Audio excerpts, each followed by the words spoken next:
Thanks for joining me today on what would have been my second post of this week's thoughts. As this is my first time trying to figure all this stuff out, I deleted the first week's video. Um, Oops. So you'll get a snap of what I talked about last week, and this week it'll be together. So once again, thank you for joining me. And so just to start and give some background, the reason I'm starting this blog is pretty much because I had an urge to want to do something. I'm not exactly sure what it is that I wanted to do or what there was for me to do. I just had this urge and desire to want to do something. So I thought Black History Month would be a good time to start because normally during the month of Black History, for the last 2 years I've done these things called Black History Truths, and basically I would post a fact on Facebook every day about little known history in Black history, and that was really good. I think people enjoyed it, and so this year I thought I would try something else, and so this month I thought I would try blogging every day in Black History Month, and that went really good for about a week, and then I got sick, and I kind of fell off. The weather has been crazy.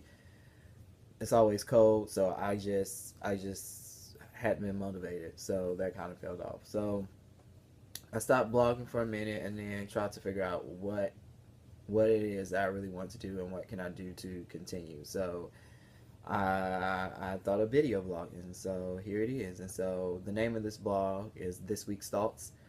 Um, so yeah, so my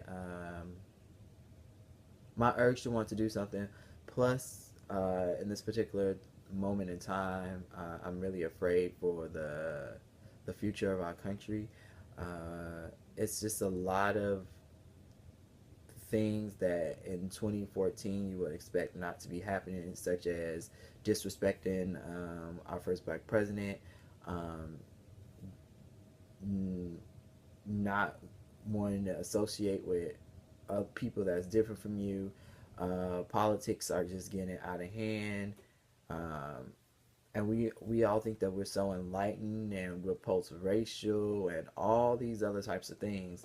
But yeah, in 2014, in my opinion, it doesn't seem as if much has changed since the 1960s. So there's still a lot that I think needs to be discussed, and there's a lot that we as a country can do to progress.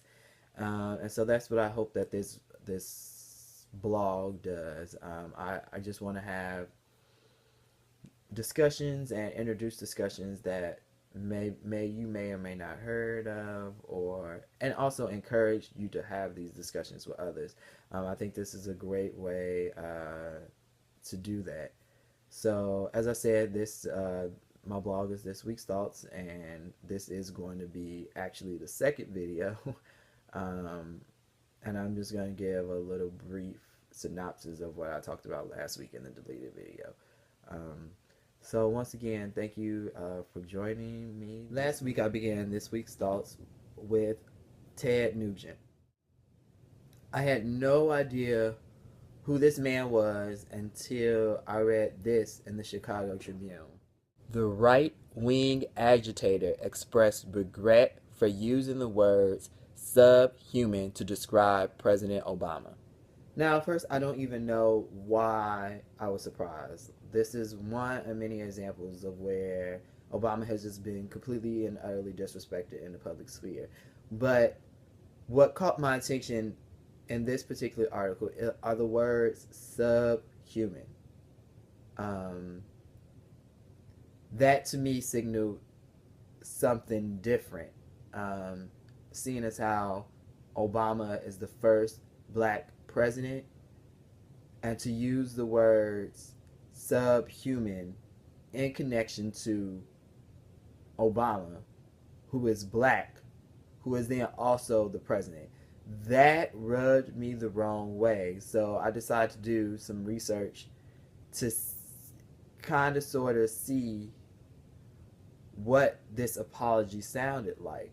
Um, So I got a clip, and here is how Ted Nugent decided to express his apologies to President Obama. Did cross the line.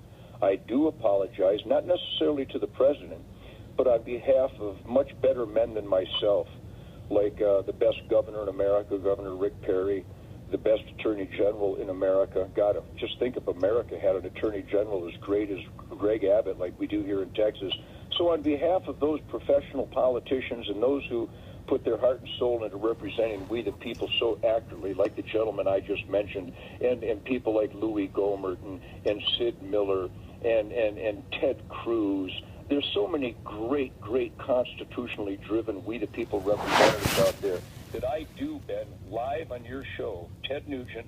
I apologize for using the street fighter terminology of subhuman mongrel instead of just using more understandable language such as violator of his oath to the Constitution, the liar that Now, he he is. really didn't apologize to President Obama per se.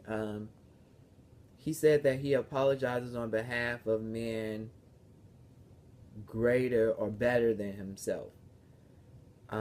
Which is weird because normally when you apologize on behalf of someone, they're the reason why you have to apologize. So even though Ted Cruz may have said some worse things about Obama, and Rick Perry and all the people that he named that he claimed to be men better than himself, even though I believe that they may have said that, that's not the case here. They didn't say that.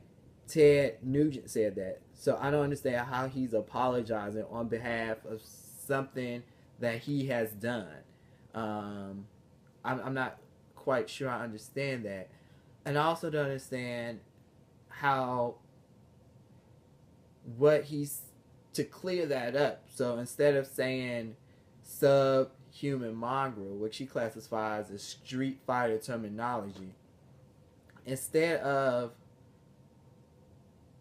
that, he says what he meant to say is more in more understandable terms is that Obama is a liar and he violates the Constitution, which clearly I have seen no reports as of now, and this is a week later, that Ted Nugent has been arrested by the FBI, because if Obama truly didn't uphold the Constitution, Ted Nugent would be locked up somewhere for disrespecting the president or simply for just being un-American. Like, I understand that you can disagree with the president. I understand that you may not like his policies, but never in American history, ever, have I heard someone be a president, a sitting president, or a non-sitting president. Never in American history have I ever heard someone refer to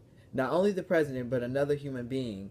But the larger fact here is that this is the first black president, and he referred to him as subhuman. There's something wrong with that. Seriously, something wrong with that. And as much as Ted Nugent claims it's his First Amendment right and all these other things, yes, that's very true. It is your First Amendment right to say what you want to say, but that's just completely and utterly disrespectful. And I feel as though he knows that, but because Obama is black, he feels as though he can say whatever he wants to. So he feels that he can call Obama, the first black president, a subhuman mongrel, as if there was never a time when black people were referred to as subhuman, or as if black people are still subhuman.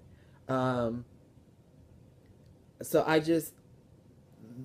this is yet another example of how Obama is always disrespected, just always, like there. And what can he do? If he would retaliate, it would have been like, oh, he's the angry black man, so he has to sit there and take all of this, while we know that this would never have been said to another president ever. Like, people didn't like Bill Clinton, but I'm certain they did not refer to him as subhuman. They might refer to him as a nigger lover or black people lover or whatever, lover of the poor. They might have called him that. But to refer to the first black president as subhuman, I think it just disregards a complete part of American history where black people were once referred to as subhuman. And now, in 2014, Ted Nugent decides that it is okay to still refer to not only black people, but the President of the United States as subhuman.